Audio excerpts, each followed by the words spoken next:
이번에 제가 한국에 다녀오면서 한국에 대해서 새롭게 느낀 것들이 있습니다. 신기한 것은 제가 이제 만나는 한국 분들마다 제가 느낀 것들을 얘기했더니 잘 모르세요. 변화라는 것은 그 사회 안에 있는 사람들보다 이렇게 가끔씩 그 사회를 방문하는 사람들이 더 많이 느끼는 것 같습니다. 제가 한국을 다녀오면서 한국에 충격을 받은 세 가지가 있었는데, 첫 번째는 뭐냐면 그 많던 교회들이 많이 사라졌다는 거예요. 작은 교회들을 말하는 겁니다. 5년 전에 제가 갔을 때만 해도 길거리에 교회들이 참 많았습니다. 한 상가 건물에 교회가 2개씩 있는 것도 봤습니다. 그런데 이번에 가보니까 교회 없는, 그러니까 건물이 없는 교회들은 정말 많이 사라졌고요. 대신 건물이 있는 교회들은 더 커진 것을 보게 되었어요. 두 번째 제가 놀란 사실은 뭐냐면 외국인들이 많아졌다는 거예요. 한국은 출산율이 감소해서 인구 절벽이라는 말이 있었습니다. 그런데 너무나 감사하게도 외국인들이 한국 사회에 들어와서 그 빈 공간을 채우고 있는 모습을 봤어요. 얼마나 외국인이 많은지, 그리고 지방으로 갈수록 외국인이 더 많은 것에 놀랐습니다. 그렇게 한국 사람들이 없는 곳에 외국인들이 와서 봉사하며 섬기는 것을 보면서 얼마나 외국인에게 감사했는지. 그런데 놀란 것은 정작 한국 사람들은 외국인에게 감사하지 않고 차별하는 것을 많이 봤습니다. 인종차별이요, 미국이 심한 게 아니라 한국이 더 심한 것 같아요. 그리고 세 번째 마지막 충격은 뭐였냐면 한국이 외모 지상주의 사회라는 것입니다. 이 루키즘이라고 하죠. An obsession with physical appearance. 이 겉으로 드러나는 외모에 정말 목숨을 거는 사회. 아무튼 예뻐야 돼요. 아무튼 잘생겨야 됩니다. 이런 강박관념이 온 사회에 흐르고 있습니다. 회사에 입사할 때 신입사원을 뽑는데 똑같은 조건이면 얼굴 예쁜 사람을 뽑는데요. 이게 가능한 것이 어떻게 가능한가 봤더니 이력서, 레주메를 낼 때 항상 사진을 붙이게 되어 있습니다. 한국은요. 여기서는 그렇지 않죠. 그런데 한국에는 무조건 사진을 붙여서 본인 증명을 해야 된다라는 거예요. 심지어 택시를 타도요.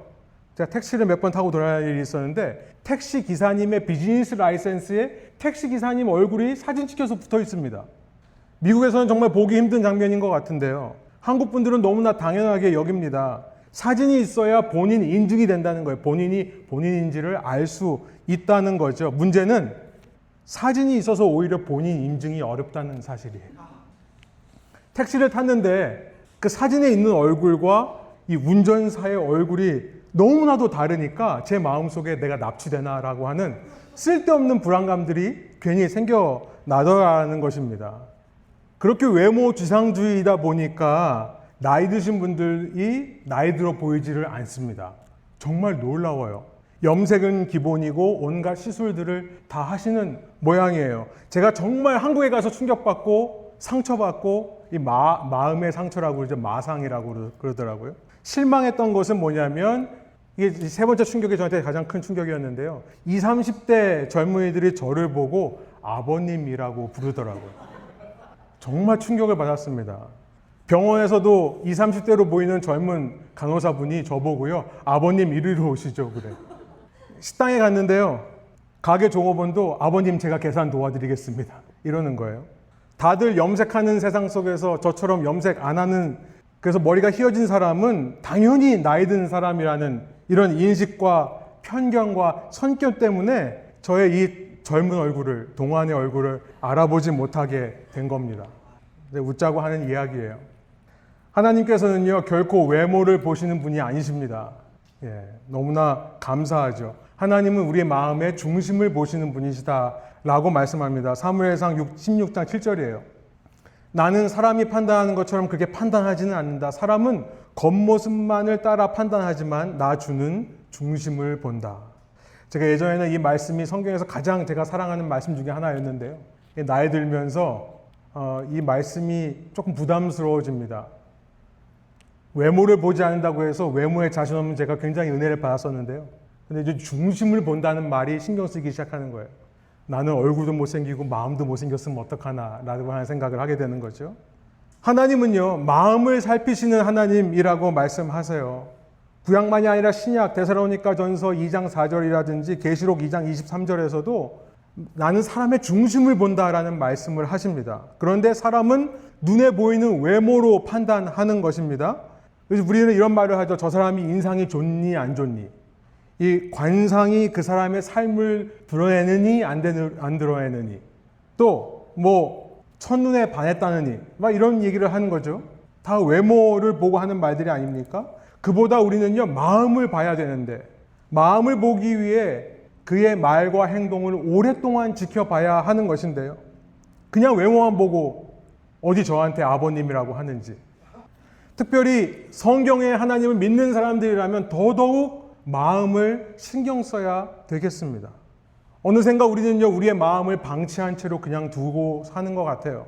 그래서 아무리 신앙생활 열심히 하고 아무리 신앙의 지식과 경험을 많이 쌓아가도 마음은 철없는 10대 같을 때가 참 많이 있는 것 같습니다. 이렇게 말씀드리면 또 저희 중에 어떤 사람은 예수님께서 어린아이와 같지 아니하면 하나님 나라에 들어갈 수 없다 라고 말할지도 모르겠습니다. 하여튼 아는 건 많아가지고요. 그러나 사도 바울은 어린아이 같은 신앙을 버렸다라고 얘기를 했다는 것을 우리가 기억해야 되죠. childlike와 childish한 거는 우리가 구별해야 됩니다. 예수님께서 말씀하신 childlike, 어린아이 같다라는 것은 마음이 겸손하고 낮은 것을 의미합니다. 그 끊임없이 신앙생활을 하면서 끊임없이 나의 기준들을 내려놓는 행위, 그러면서 끊임없이 주님의 통치와 주님의 권위를 인정하는 행위, 이런 성숙한 신앙을 가리켜서 childlike, 어린아이 같은 신앙이라고 말하는 거죠. 반대로 신앙생활을 하면서 아는 것만 많아져서요, 말씀 앞에서 자기가 피할 길들만 찾아낼 수 있는 사람들, 요리조리 말씀을 피해 다니는 사람들이 오히려 미성숙한 childish 신앙인 것입니다. 우리의 믿음에서 가장 중요한 것은 저는 마음이 변하는 것이 중요한 것 중에 하나다라고 생각합니다. 마음이 변하는 것. 여러분, 마음이 얼마나 변하고 계십니까? 그리스도인들의 가정이 깨어집니다. 그리스도인들의 자녀들이 믿음을 잃습니다. 마음이 변하지 않아서 그런 거예요. 부모의 마음이 변하지 않아서 그런 겁니다. 그리스도인들이 관계에서 자꾸 수동적이 되어가고 공동체를 이루는 법을 모릅니다. 마음이 변하지 않아서 그런 거예요. 내 마음을 내가 관리하고 다듬지 않기 때문에 그런 것이라는 거죠. 그리스도인들이 복음을 전하기를 꺼려합니다. 복음 전하기를 두려워해요. 마음이 변하지 않아서 그런 겁니다. 앞서 제가 아이들과 점토, 클레이를 가지고 말씀을 드렸습니다만 우리의 마음은 어쩌면 점토처럼 끊임없이 주무르고 만져서 완성해 가야 되는 건지도 모르겠습니다.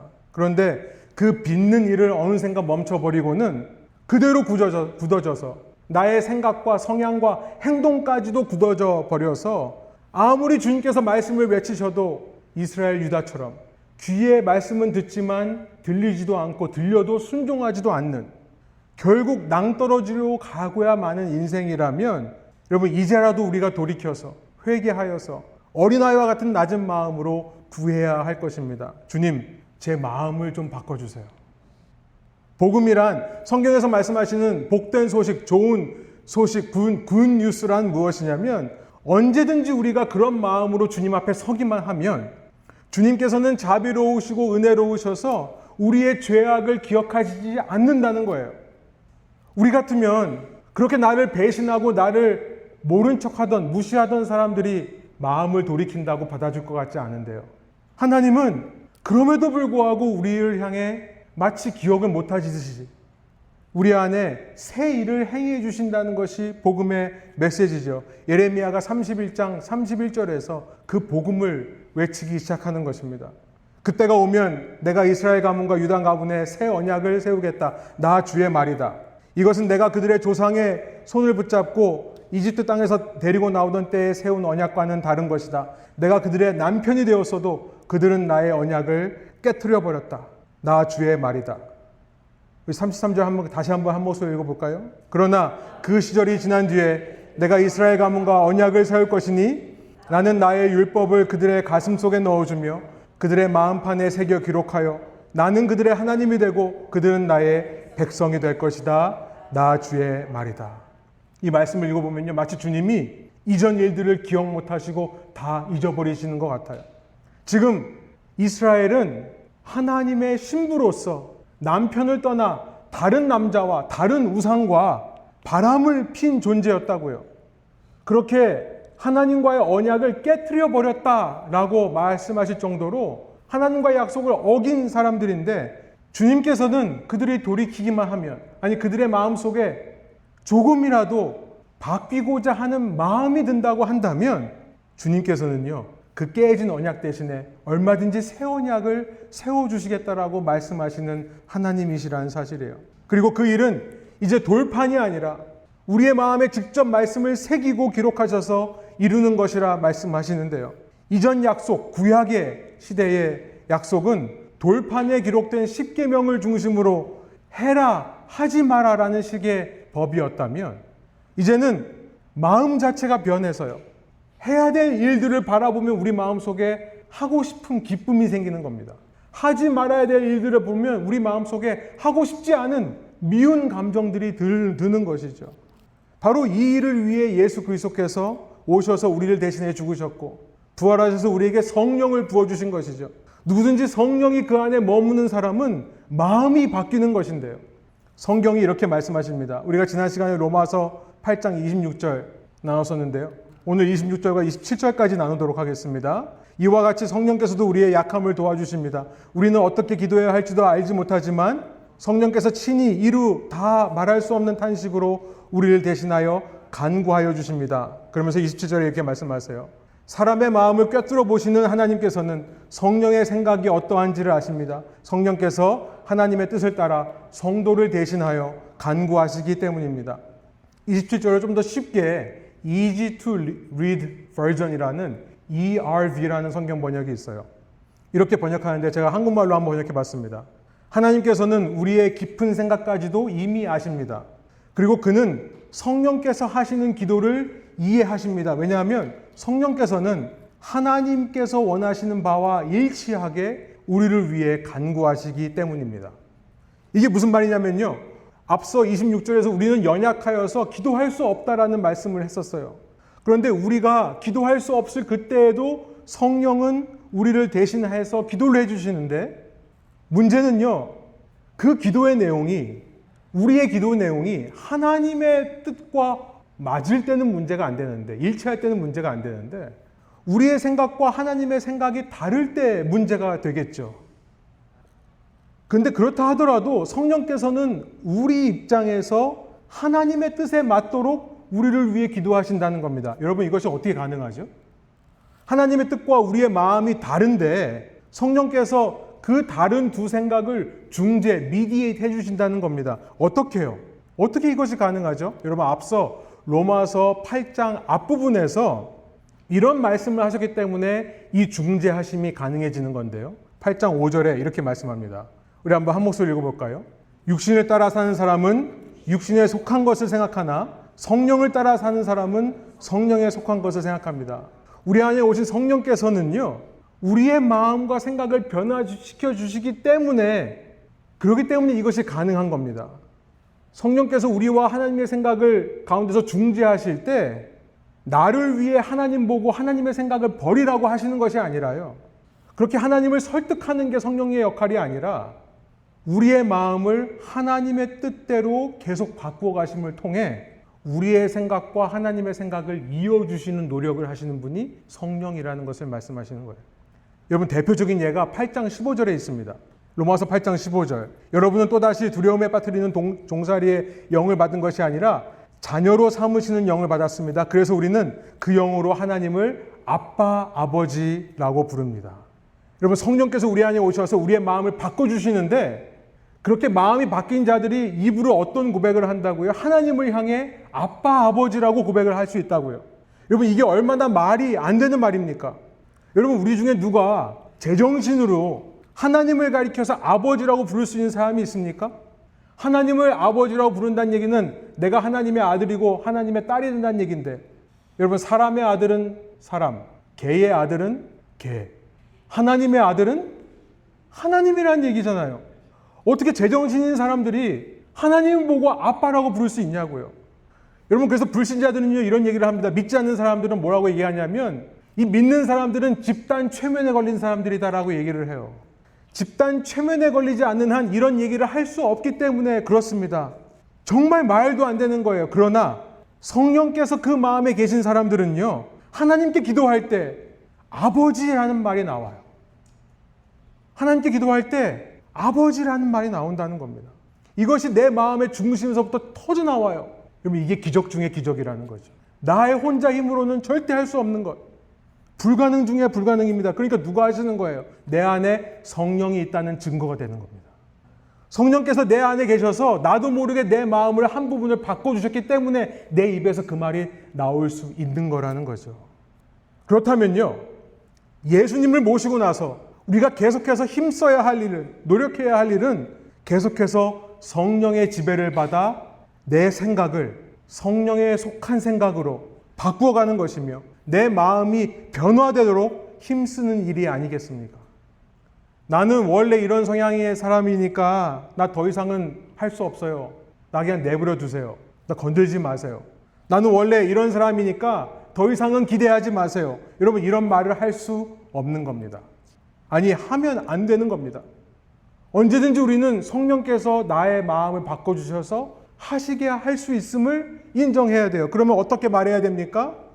이렇게 말하는 거죠. 나는 본래 이런 사람인 줄 알았는데 주님께서 원하시면 주원, 데오 볼렌테, if the Lord wills. 지난 시간 말씀한 것처럼 주께서 원하시면 성령께서 내 마음을 변화시켜 주세요. 그래서 내 마음이 변하여 내 말과 행동이 달라지게 해 주시고 내가 못 감당하다고 얘기했던 일들도 감당하게 해주세요가 우리의 고백이 되어야 되는 것입니다. 그렇게 하실 수 있기 때문에 그렇습니다. 저는요, 이것과 관련해서 예레미야 속에서 이런 진리와 관련해서 너무나 중요한 말씀 한 가지를 소개하고 오늘 설교를 마치려고 합니다. 예레미야서 17장에서 나왔던 이야기인데요. 우리 다 읽어보셨겠습니다만 예레미야서 17장 5절부터 10절에 이런 말씀이 있습니다. 세 번역으로 5절, 6절 저희 한번 한 목소리 읽어볼까요? 나 주가 말한다. 나 주에게서 마음을 멀리하고 오히려 사람을 의지하며 사람이 힘이 되어 주려니 하고 믿는 자는 저주를 받을 것이다. 그는 황야에서 자라는 가시덤불 같아서 좋은 일이 오는 것을 볼 수 없을 것이다. 그는 소금기가 많아서 사람이 살 수도 없는 땅, 메마른 사막에서 살게 될 것이다. 6절에 보니까요, 메마른 사막, 광야에 있는 나무 이야기를 하십니다. 마치 가시덤불처럼 변해버린 한 나무를 상상해 보세요. 여러분, 그 나무는 아마 이렇게 말할 것 같습니다. 내가 이곳에 심기지만 않았다면, 그렇죠? 그는 비 한 방울 내리지 않는 하늘을 원망할 것입니다. 쨍쨍 내려 쬐는 태양을 원망할 거예요. 또 습기가 없어서 양분을 뿌리로부터 흡수할 수도 없는 그 땅을 저주할 것입니다. 내가 더 좋은 가정에 태어났더라면, 내 외모가 이것보다 더 나았더라면, 내가 시애틀에만 안 왔어도, 내 주위에 나를 격려하고 돕는 사람이 한두 명만 있었어도, 내 주위 사람들이 나에게 날개를 달아줬다면, 여러분, 제가 솔직하게요, 목회하면서 이 생각을 얼마나 많이 했는지 모릅니다. 주위 사람들이 나에게 날개를 달아줬더라면. 그랬더니요, 하나님께서 날개를 달아주신 게 아니라 멀쩡한 손과 발까지도 잘라가시는 것 같아요. 왜냐하면요, 5절에서처럼 하나님은요, 사람을 의지하며 사람이 힘이 되어주려니 하고 믿는 사람들을 저주하시기 때문에 그렇습니다. 그런데 여러분, 이 나무가요, 아무리 주위 상황과 주위에 동료가 없음을, 사람이 없음을 아무리 원망해도 바뀌지 않는 거 한 가지가 있습니다. 그거는 그가 그렇게 바짝 말라버린 가시덤불처럼 되었다는 사실이에요. 누군가가 꾹 누르고 지나간 점토처럼요, 그의 마음이 상한 채로 내버려 두는 것이었습니다. 그의 마음이 변하지 않는 거예요. 그러니 5절에 그가요, 주님으로부터 자기 마음을 멀리 한다고 되어 있어요. 이걸 그냥 두면 평생 그 모습 그대로 살 겁니다. 그렇겠죠? 그런데 7절에 뭐라고 말씀하시는지 보세요. 7절, 8절 우리 한번 한 목소리로 읽어보겠습니다. 그러나 주님을 믿고 의지하는 사람은 복을 받을 것이다. 그는 물가에 심은 나무와 같아서 뿌리를 개울가로 뻗으니 잎이 언제나 푸르므로 무더위가 닥쳐와도 걱정이 없고 가뭄이 심해도 걱정이 없다. 그 나무는 언제나 열매를 맺는다. 어떻게 하면 복을 받는다고요? 이게 중요합니다. 우리는 평생을 살며 내 외부의 상황과 조건들, 내 주위 사람들을 바꾸려고 합니다. 날씨를 바꾸고 태양을 가리고 땅을 뒤엎으려 하는 것입니다. 그러나 그 광야에 있는 나무가 열매를 맺으려면 뭐만 하면 된다고요? 단 한 가지, 물가에 심기우면 되는 거예요. 트랜스플란트, 옮겨지는 거죠. 곧 예수 그리스도에 의해 접붙임을 당하거나 혹은 입양되는 것입니다. 그러면 어떻게 되죠? 여러분, 상황은 똑같습니다. 상황은 똑같아요. 8절에 보시면요, 날씨가 바뀐다고 합니까? 아니요. 무더위가 닥쳐와도 이렇게 돼 있어요. 그 더운 날씨, 그 뜨거운 태양은 그대로 있는 것입니다. 8절에 보면요, 가뭄이 심해도 이렇게 돼 있어요.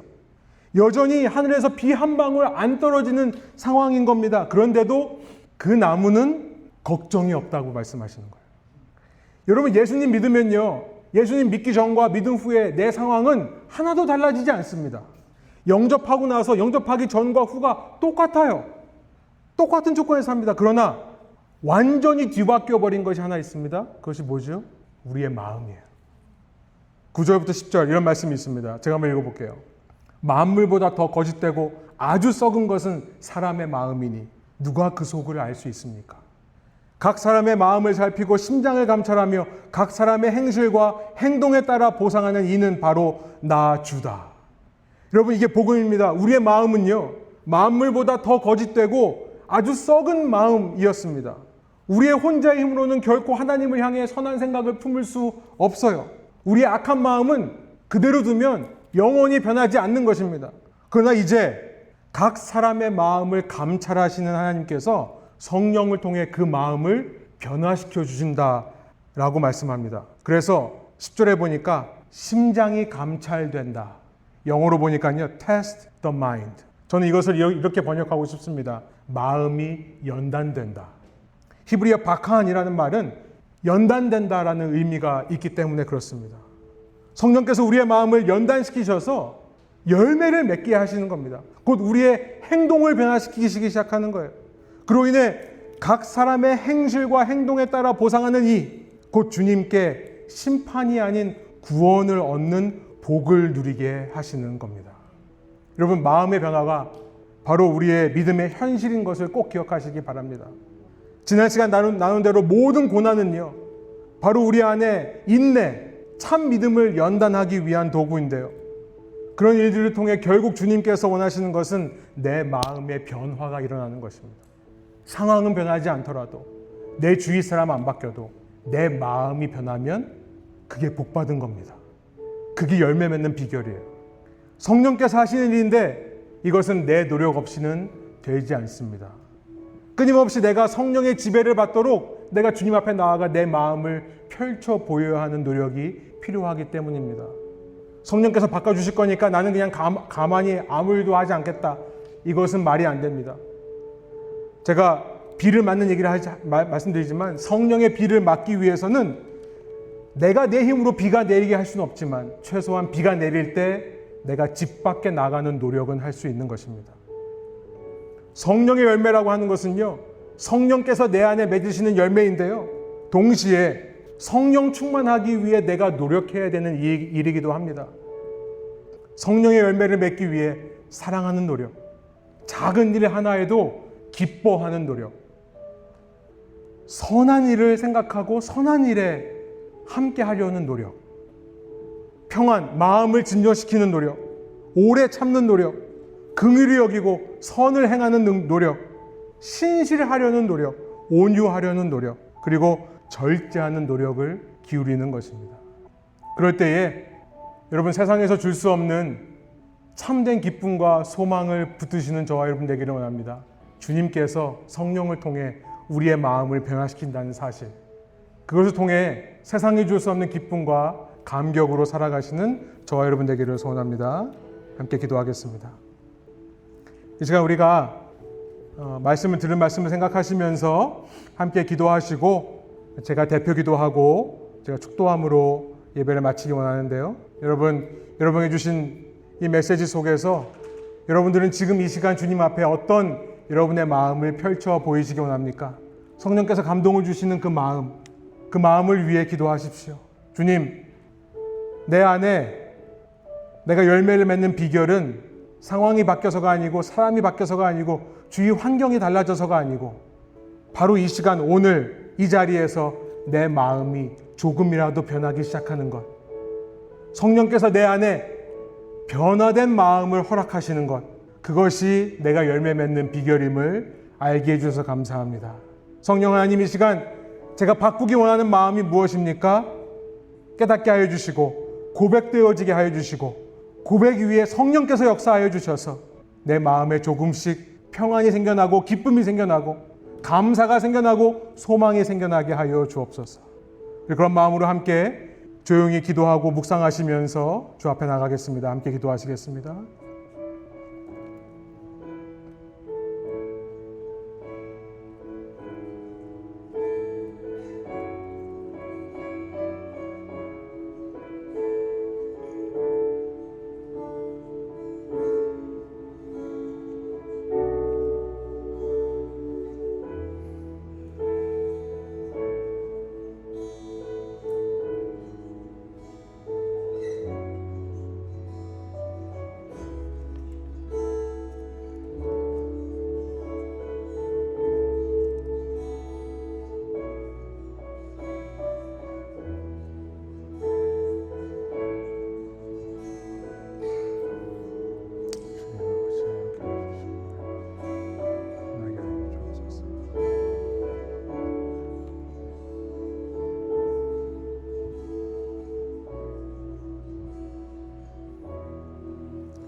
제가 기도하겠습니다. 하나님, 이 시간 주님의 말씀을 따라 다시 한번 성령의 내 마음 속에 들어오셔서 이 메마른 마음 위에, 이 굳어져 버린 마음 위에 생명의 물을 부어주시고 다시 한번 부드럽게 되어 새 살이 돋게 되어 주님 앞에 부드러운 마음으로 주 앞에 나갈 수 있도록 인도해 주시니 감사합니다. 하나님, 우리가 오늘 생각하며 기도한 모든 것들이 우리의 마음 가운데 변화를 일으키게 하여 주시고 무너졌던 마음, 상처받았던 마음, 아팠던 마음 그대로 두지 않고 성령께서 만지시고 치유하시고 변화시키는 손길을 느낌으로 말미암아 아이 살과 같이 부드러운 살로 변하게 하여 주옵소서. 주님, 죄에 대해 민감하게 반응하고 주의 음성에 더 민감하게 반응하여 주님이 원하시는 일들을 내가 기뻐하고 주님이 원하시지 않는 일들을 내가 미워할 수 있게 되게 하여 주옵소서. 주님, 이러한 우리의 노력과 우리의 모든 간절한 부르짖음이 열매가 되어 우리의 말로 우리의 행동으로 드러나게 하여 주시고 그래서 내 속에서 내가 할 수 없는 선한 것들이 나오는 것을 보며 우리의 믿음이 더욱더 견고하게 되고 그로 말미암아 감사와 찬양이 날마다 터져나오는 인생이 되게 하여 주옵소서. 주님, 우리는 자꾸만 상황이 변해야 감사할 거라고 생각하고 내가 생각하는 조건들이 충족되어야 감사할 거라고 생각할 때가 있습니다. 진정한 감사와 진정한 기쁨과 진정한 평안, 진정한 소망은 내 마음이 변하는 것으로부터 시작되오니 주님, 이 시간 계속해서 우리의 마음 가운데 역사하여 주셔서 단 한순간도 굳어지지 않게 하여 주시고 날마다 주님 앞에서 마음이 변화되어 그 감격과 감사로 하루하루를 살아가는 저의 인생 되게 하여 주옵소서. 감사드리며 예수 그리스도의 이름으로 기도합니다. 아멘. 이제는 우리 주 예수 그리스도의 은혜와 아버지 하나님의 우리를 사랑하심과 성령님의 우리와 함께 하시고 동행하시는 그 모든 은총이 이 말씀을 듣고 말씀의 현실을 살아가기로 결단하는 모든 주님의 백성들 머리 위에, 자녀들 머리 위에 이제로부터 영원토록 함께 하시기를 간절히 축복하며 기도합니다. 아멘.